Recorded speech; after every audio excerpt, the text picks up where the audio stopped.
मुजफ्फरनगर पहुंचे छोटे चौधरी जयंत सिंह का जोरदार स्वागत किया गया। चौधरी जयंत ने कहा कि नौजवानों की उम्र निकल रही है लेकिन उन्हें नौकरी नहीं मिल पा रही है। इस दौरान चौधरी जयंत ने भाजपा सरकार पर जमकर निशाना साधा। मुजफ्फरनगर के साउटू गांव पहुंचे राष्ट्रीय लोकदल के राष्ट्रीय अध्यक्ष चौधरी जयंत सिंह का जोरदार स्वागत किया गया। इस दौरान भाकियू के राष्ट्रीय अध्यक्ष चौधरी नरेश टिकैत और रालोद विधानमंडल दल के नेता राजपाल बालियान भी समारोह में शामिल रहे। राष्ट्रीय लोकदल के अध्यक्ष चौधरी जयंत सिंह ने कहा कि भाजपा सरकार से नौजवान निराश है। उत्तर प्रदेश में इंजीनियरिंग डिग्रीधारी युवक जूनियर इंजीनियर भी नहीं बन पा रहे हैं। नौजवानों की भर्ती नहीं की जा रही है, उनकी उम्र निकली जा रही है। उन्होंने कहा कि सरकार के साथ व्यवस्था की लड़ाई लड़नी होगी। चौधरी जयंत ने कहा कि चालू पेराई सत्र में अभी तक गन्ने का भाव घोषित नहीं किया गया है। भाजपा नेता हर छोटे छोटे मामले में हिंदू मुस्लिम करने की बात करते हैं। नौजवानों के सोचने समझने की क्षमता खत्म कर रहे हैं। जो पहले हुआ था आगे नहीं होने दिया जाएगा। लड़ाई लंबी है लेकिन किसान हित में लड़ी जाएगी। अनुसूचित जात के लोगों के लिए आरक्षण की व्यवस्था उन्होंने की। जब पटवारी हटा के लेखपाल की भर्ती उन्होंने की। अपने भूमि का मालिक बनाया भूमिहीन काश्तकारों को। तो बड़े बड़े उन्होंने काम किए हैं।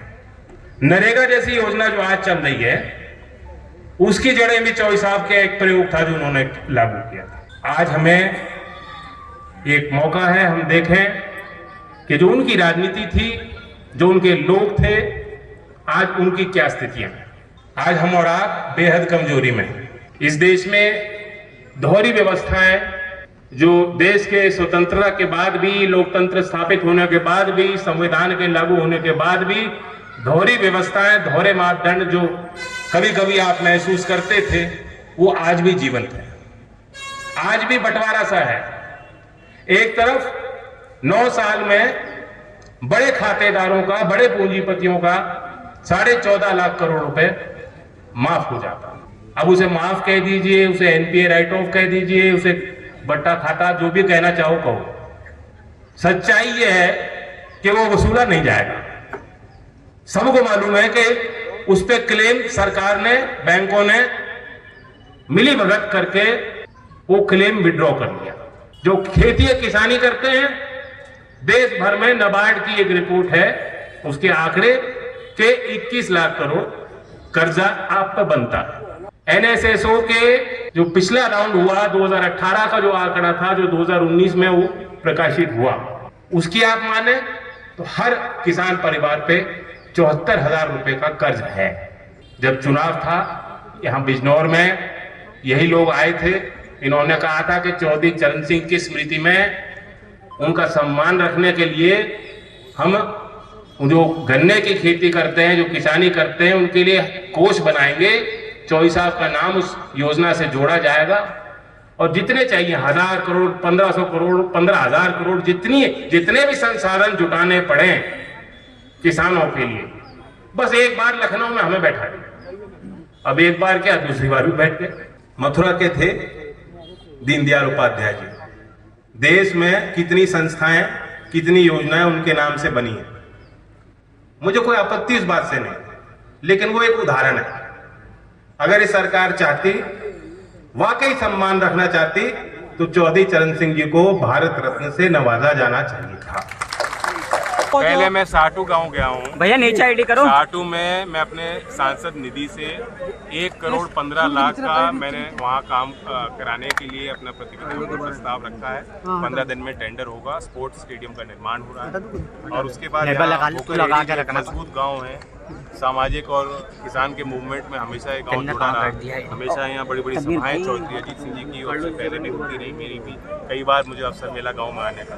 यहाँ गांव में उन्होंने चौधरी चरण सिंह जी की मूर्ति स्थापित की है इंटर कॉलेज में। तो बहुत एक जश्न का, खुशी का माहौल है। उसमें मॉडर्नाइज होनी चाहिए, उसका विस्तारित कैपेसिटी बढ़ेगी, तब लाभ मिल पाएगा चौधरी साहब। और इस बार पैदावार भी कम हुई है। मैं ये मानता हूँ कि सरकार बहुत देर कर रही है। उसे कम से कम 2 महीने पहले भाव घोषित कर देना था। अब प्राइस वॉर आने वाले समय में प्रतिस्पर्धा मिलों में होगी और सब लोग इसी की लड़ाई लड़ेंगे कि गन्ना हमें कहाँ से मिले। आज देश के पूर्व प्रधानमंत्री किसान मसीहा चौधरी चरण सिंह जी के ऐतिहासिक गांव भक्तरडी में उनके पौत्र आदरणीय जयंत चौधरी जी आए हुए हैं। 2024 तो आ गया, 2023 खत्म हो चुका है। 1 महीना दिसंबर का रह रहा। चुनाव में कुछ ही समय बाकी है। अभी 5 प्रदेशों में चुनाव हुए, उनके नतीजे भी सामने आ जाएंगे। और अब जो जनता ना, देश की जनता ने मन बना लिया और देश से भाजपा को उखाड़ने का मन उन्होंने बना लिया। और 2024 के चुनाव में इंडिया गठबंधन मजबूती से देश की सत्ता पर काबिज होगा और जो किसान विरोधी, युवा विरोधी, जवान विरोधी सरकार है, इसे उखाड़ने का काम करेगा। आज यहाँ बोकरेडी के किसान इंटर कॉलेज में आज हमारे पार्टी के राष्ट्रीय अध्यक्ष आदरणीय जयंत चौधरी जी पहुँचे हैं और कॉलेज में ही प्रांगण में एक हमारे भारत के पूर्व प्रधानमंत्री और किसान मसीहा स्वर्गीय चौधरी चरण सिंह जी की मूर्ति का अनावरण हुआ है, क्योंकि यहाँ बोकरेडी और जो यहाँ कॉलेज का मैनेजमेंट है उन्होंने मूर्ति साल भर पहले यहाँ स्थापित की थी। आज उसका आदरणीय जैन जी द्वारा उसका अनावरण हुआ है, क्योंकि देश के प्रधानमंत्री रहे और किसान मसीहा हैं। किसान को देश में पहचान दिलाने वाले, किसान को जमीनों के मालिक बनाने वाले, किसानों की आवाज़ को उठाने वाले स्वर्गीय चौधरी चरण सिंह की मूर्ति का देखिए राष्ट्रीय लोकदल के कार्यक्रम है। आज भी 2 कार्यक्रम है, साउथ में है। तो जो 2024 की तैयारी है, हमारे कार्यकर्ता तैयार है। 2024 देखिए, ये तो जो है जब चुनाव आते हैं इस तरह के होता है, किसी का दल बुतला, किसी का कुछ हो रहा है, चलता है। लेकिन राष्ट्रीय लोकदल मजबूत है, कोई फर्क नहीं पड़ता। राष्ट्रीय लोकदल किसानों का दल है, बहुत बड़ा।